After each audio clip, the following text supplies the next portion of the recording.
The scripture this morning comes from Luke chapter 7, verses 18 through 35. And it reads these words. The disciples of John reported all these things to him. John summoned two of his disciples and sent them to the Lord and asked, "Are you the one who is to come, or are we to expect someone else?" When the men had come to him, they said, "John the Baptist has sent us to ask." Jesus had just then cured many people of diseases and afflictions and evil spirits, and had given sight to many who were blind. And so Jesus answered, "Go and tell John what you have seen and heard, that the blind receive their sight, that the lame walk, that those with a skin disease are cleansed, that the deaf are hearing, that the dead are raised, that the poor have good news brought to them. And blessed is anyone who takes no offense at me." When John's messengers had gone, Jesus began to speak to the crowds about John. "What did you go out into the wilderness to look at? A reed shaken by the wind? What then did you go out to see? Someone dressed in soft robes? Look, those who put on fine clothing and live in luxury are in royal palaces. What then did you go out to see? A prophet? Yes, I tell you, and more than a prophet. I am the one about whom it is written, 'See, I am sending my messenger ahead of you, who will prepare the way.' I tell you, among those born of women, no one is greater than John, yet the least in the kingdom of God is greater than he." And all the people who heard this, including the tax collectors, acknowledged the justice of God, having been baptized with John's baptism. But the Pharisees and experts in the law, not having been baptized by him, rejected God's purpose for themselves. So Jesus said, "To what then will I compare the people of this generation? And what are they like? They are like children sitting in the marketplace and calling to one another. 'We played the flute for you, and you did not dance. We wailed, and you did not weep.' For John has come eating no bread and drinking no wine, and you have said he has a demon. The Son of Man has come eating and drinking, and you say, 'Look, a glutton and a drunkard, a friend of tax collectors and sinners.' Nevertheless, wisdom is vindicated by all her children." This is the word of God for us, the people of God. Thanks be to God. Guess who? This Messiah that no one expected. Do you all remember that game, Guess Who? I have fond memories of playing it as a child and then also with children as I got older. It is this simple two-person board game where you've got these two sets with all of the flaps, right? And the goal of the game is to guess your opponent's person. Each person gets a person with a appearance and a name, and you have to ask each other a number of questions to try and guess who that person is. So you'll say, does your person have brown hair? Does your person have blue eyes? Does your person wear glasses? Does your person have freckles? All kinds of things. And the idea is to guess your person's person in the least amount of guesses. And of course, there are all these flaps. And so if your person says, if your opponent says, "Yes, that is, something about my person," then you'd put a flap down. And the idea is that at the end, you have one flap yet left, and it should be the person that you have in your hand if they guess correctly and if they listened correctly. Well, they're supposed to be, questions that are yes or no answers. Of course, not everybody knows how to play the game, but it is supposed to be yes or no questions in which, if the person does it correctly, you will have the one person left to which they have been assigned.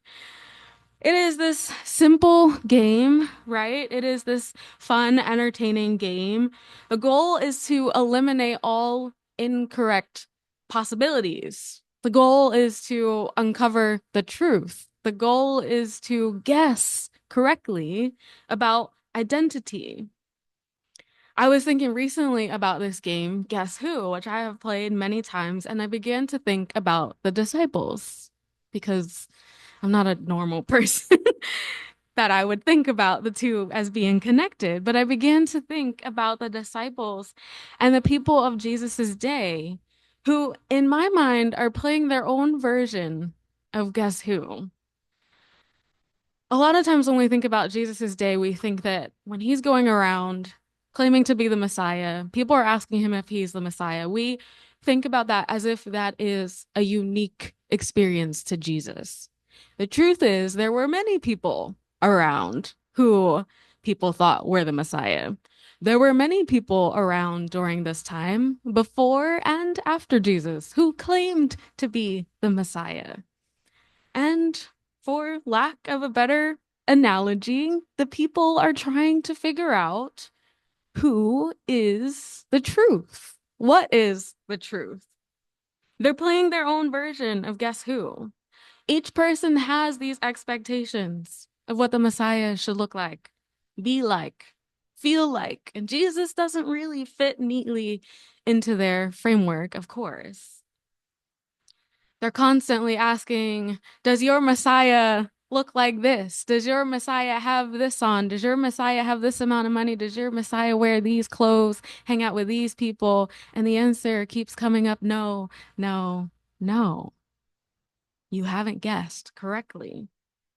John, who once confidently proclaimed Jesus as the Messiah, is now sending his disciples to say, are you the one who we should be waiting for? Or we should be waiting for one of these other guys who's also claiming to be a Messiah. Should we wait for another? And if you remember from Advent and Christmas, Jesus and John are related. Like they've grown up together, their parents have helped each other, supported each other. So John should be certain about who Jesus is. And for some reason, John has doubts. And instead of directly addressing those doubts, he sends his disciples to ask the question that he really has. And why is John so confused? Why is John suddenly doubtful? This is your flesh and blood. This is the person who your mother sang with, prophesied with, rejoiced with. Why suddenly is John in doubt? Well, John is in prison. John is on death row. The political situation around John has not changed. It's volatile. It's unpredictable. The rich are getting richer. The poor are being trampled. The powers that be are corrupted. The religious leaders haven't been able to untie themselves from the power structures of the day. Rome is still in power. Why does John doubt? John doubts because the status quo hasn't changed the way that he expected. If you're going to be the Messiah, you're supposed to change this stuff. You're supposed to lead the war against these people. You're supposed to kick out Rome. You're supposed to kick this man out of the White House. You're supposed to do something, right? You're supposed to get me out of prison. These other guys are claiming that they can do it. Why haven't you done it yet? So John begins to doubt his flesh and blood. He's disappointed. He's confused. He's anxious about what he sees around him. He's anxious about how the world has received him as a prophet. How often do we, like John, question Jesus when the world looks like, well, what it looks like? When it feels broken, when it feels unjust, when it feels unchanged, when we realize that as we learn about the political situation of Jesus's day, not really anything has changed. How do we trust Jesus that he is who he says he is? What's interesting about Jesus's answer to John's disciples, of course, because John is in prison, He doesn't answer with the yes or no. See, Jesus doesn't know how to play the game. Doesn't know how to play guess who. It's yes or no. But Jesus never responds the way that you're supposed to respond or play the game the way you're supposed to play the game. Jesus responds to the question, are you the one, or should we keep waiting, with his actions? He says, look, people who couldn't see are seeing. People who couldn't walk are now walking because they have encountered me. People who have skin diseases are being cleansed. People are being healed. People who couldn't hear are hearing now. The dead are being raised. These are all things that I have done. The poor are receiving good news. And so Jesus says, if you want to know who I am, look at what I do. If you want to find me, look at what I'm doing. Go and tell John what you have seen and heard, because those prophets aren't doing the things like I'm doing them. Go and tell John that the blind receive their sight, that the dead are raised, that the poor are being dignified and lifted up. When we struggle with doubt, where do we see evidence of Jesus at work? If Jesus were to answer us today, where might he tell us to look? Jesus is always the one suffering. Jesus is always on the sides of the world that are marginal. Jesus is always there at work, allowing people to see, allowing people to be dignified. Jesus is a trans person fearing for their life. Jesus is with children crossing the border, searching for safety. Jesus is a victim of gun violence, lost to brutality. Jesus is a person in a rural town who can't access health care or transportation. Jesus is found in the people who know those people by name, the people working with those people day in and day out. Jesus is found in all places where people are working for healing and justice and change. Jesus is in all places, quiet as they may be, hidden as they may be, but where people are disrupting, where people are in hiding, where people are finding ways to poke holes in the systems of the day. As Fred Rogers once said, my mother always told me that when I see those scary things, to always look for the helpers because there are always helpers. And that's where Jesus is. Jesus is in the nurse in the ICU. Jesus is in the activist with all their lawsuits and all of their protests demanding change. Jesus is in the teachers raising up a new generation, a new way to accept, a new way to think, a new way to read. Jesus is the artist speaking through their craft. Jesus is in the preachers who proclaim hope and refuse to give away the gospel to people who are seeking to harm. So John says, are you the one? Or should we keep waiting, listening for one of these other guys? Usually, we are asking this question because we are looking in places that we normally look. Usually, we ask that question because we're looking for places where we're comfortable. We're looking in our churches, we're looking in our denominations, we're looking in our political parties for them to do something. But Jesus is saying, tell John about the miracles I'm doing with people at the border and those who are visiting them. Jesus is saying, tell John about the conversations I'm having in prisons. Tell John about the dissent that I am a part of and initiating in boardrooms and in meetings. Tell John about the acceptance that I am raising in drag shows. Tell John about the people I'm sitting with in the ICU, on street corners, in homeless shelters, in assisted living facilities. If we're not tapped in or looking in these places, we might not catch it. Tell John about the work that I am doing, and it is there that you will find me, and it is there that you will find the answer to your question about who I am. These other prophets are talking a big game. These other people claiming to be the Messiah, these other people that are claiming to have the answers, they're going to say a lot of things, but the way to know that it's God working is to look at what I do. Look at the people that I hang out with. Who are the miracle workers, agents of redemption, Jesus in the flesh among us, that we either don't recognize or we just don't hear about in the mainstream? Jesus affirms John's role, but challenges the crowd's expectations, because what this passage is about is really about expectations.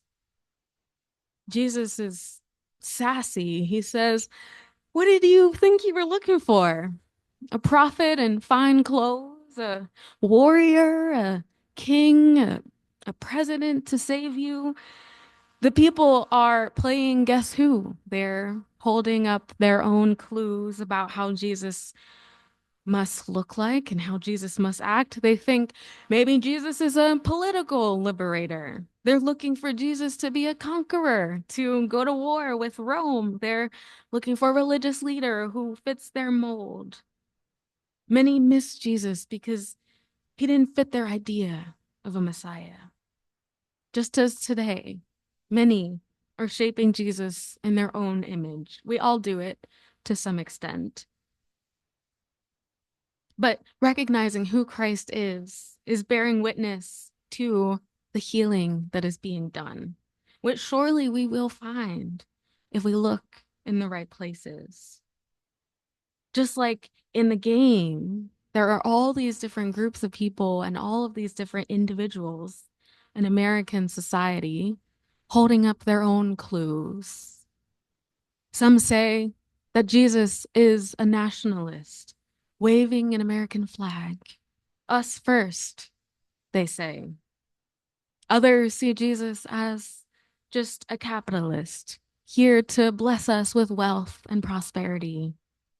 Some paint him as a warmongerer, justifying violence, an advanced version of the Guess Who game. Others claim him as a social activist, reducing him to political movements, all lifting up their various cards, their various clues. Is your Messiah this? Is your Messiah that? Does he look like this? But friends, Jesus has already told us how to recognize him. Found among the vulnerable, found among the outcast, found among the oppressed. He is not the Messiah we expect, but he is more. And so the real question is not who is Jesus? He has already shown us. The question is, do we have our eyes on him? So, like John's messengers, we are sent to tell John, to tell the people of the church, to tell the people of our society where to find him. Not the Jesus we expect, but the Jesus who is. Not just a prophet, but the very presence of God among us. So let's make sure that when we are asked, we are able to answer correctly. Let's look where he told us to look and follow him there. Amen. Let it be so. Now is your opportunity to share what might be bubbling up in you, how this message might be moving in you.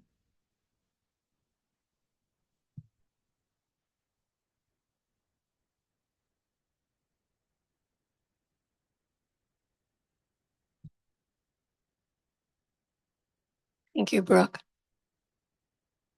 I was unable to respond to your email this week because I had such mixed emotions. I I have every message you give every week to me has been a spiritual awakening for me in Mm, many ways. Just a new way of looking at scripture, um,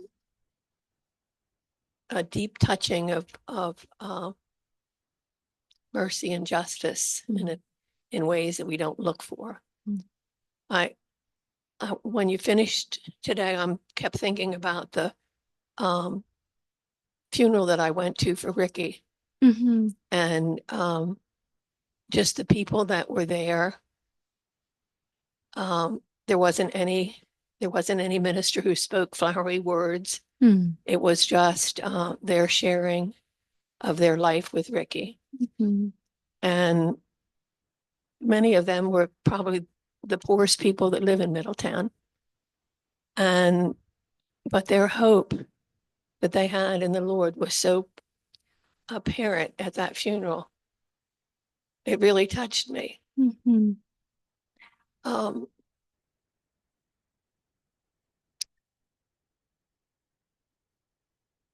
it's just amazing how God works in my life by sending me the people like you, mm, um, and like the people here who care about mercy and justice for mhm, people. So just thank you. mm. Thank you for your message. Thank you for all that you brought here for us in the last few years. Um, I know it's a good decision for you.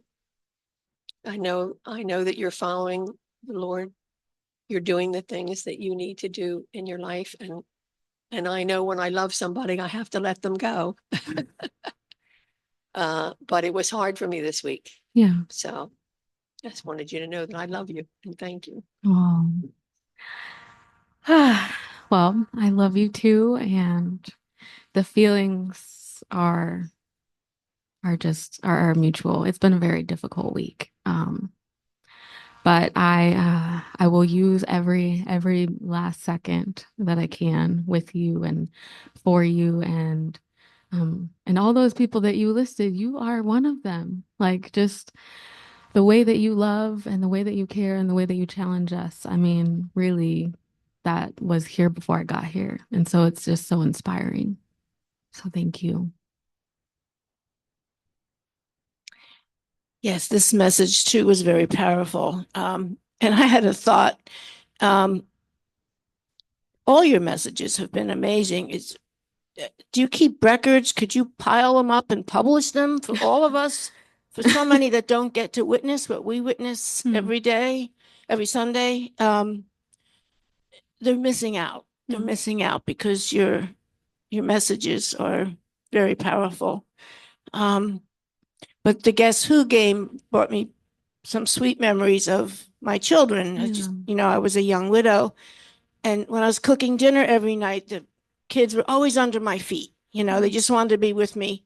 And they'd be spinning around on their knees and everything. I'm like, yeah. get out of my way, get out of my way.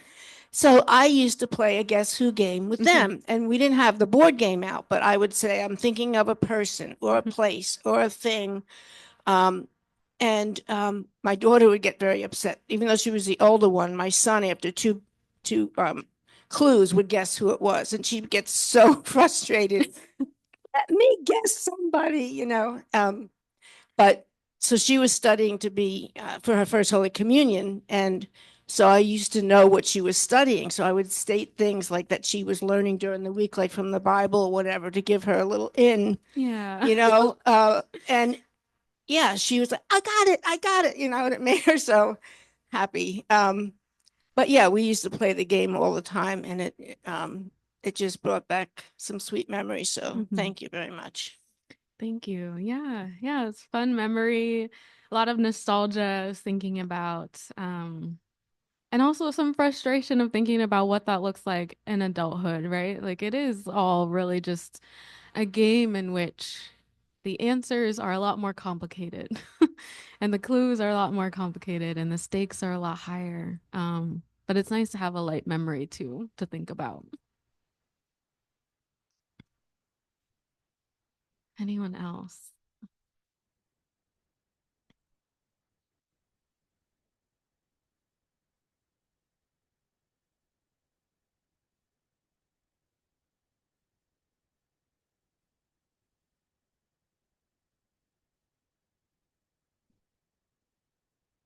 Yeah, I was thinking, first of all, you made me smile. I don't know if I smiled out loud when you were talking about there were a lot of other messiahs around because immediately thought of Life of Brian, which Mm. was such a great movie, which I think, depicted a lot of the Yeah. realities of the time. But the other thing about your message, which is giving me hope, um, reflecting a time in Jesus's time where things seem so bad, and as with Rome and everything, and my desire is for somebody to rise up and take a lead and and do this Yeah. versus, what did Jesus do? I mean, Jesus was there at the margins, and we never know what God's will is going to be. It's just so hard to see all the suffering and and want to do something about it and be like helpless, but we're not helpless, especially if we do what you said, which was to look for Hmm. where Jesus is and try to help at the margin. So thank Hmm. you. Thank you. Yeah, something that I think I always need to hear myself. There's a lot of uh, fear of the unknown right now, fear of everything that's coming out, hour by hour, it seems. And it's helpful for me to, ask myself different questions, like who is doing something about that and how can I know them? How can I tap in to what's happening? Because there's always helpers, like Mr. Rogers always says. There's always somebody. Right. So, yeah, where is Jesus in this situation? It is interesting to think about how, like, what would Jesus look like in person if he were here right now? I mean, the world, in so many ways, even though there were lots of things happening in other parts of the world was pretty small, and his world was pretty small, and there wasn't technology. I mean, there was his actions. There's obviously a giant ripple effect in that it still impacts us now, but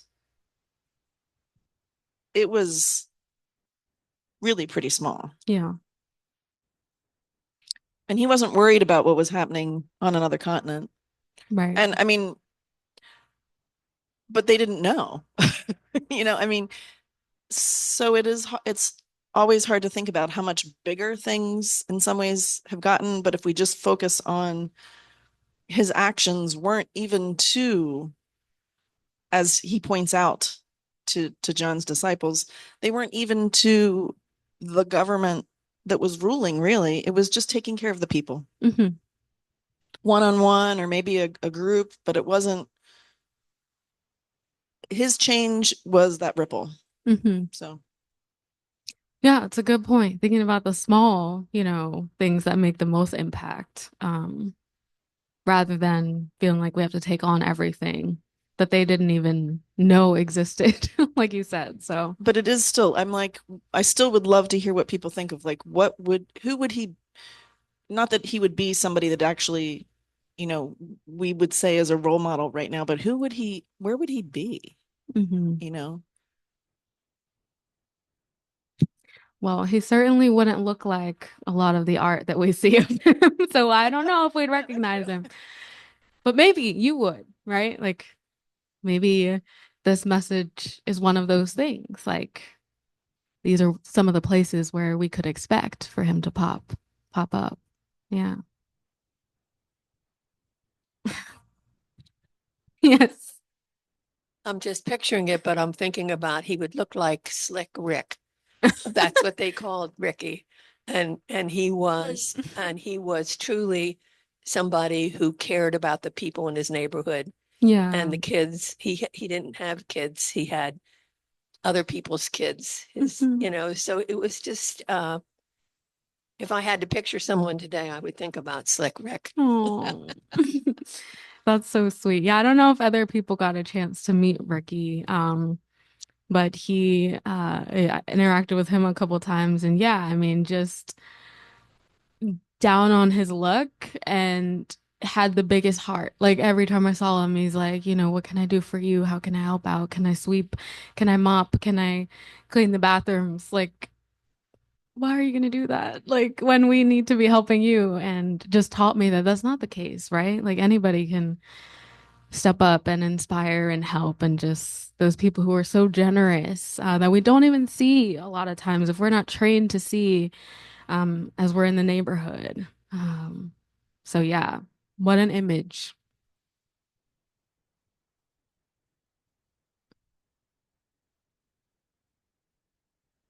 Any others?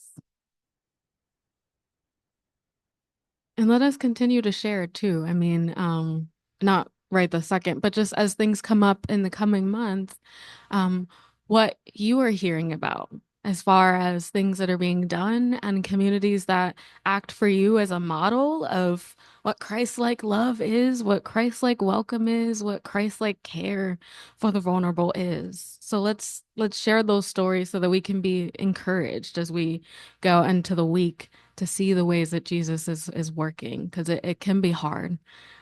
Too often we feel like John. And so we need those stories to encourage us. So, all right. Well, we'll turn now to our next song. There was Jesus.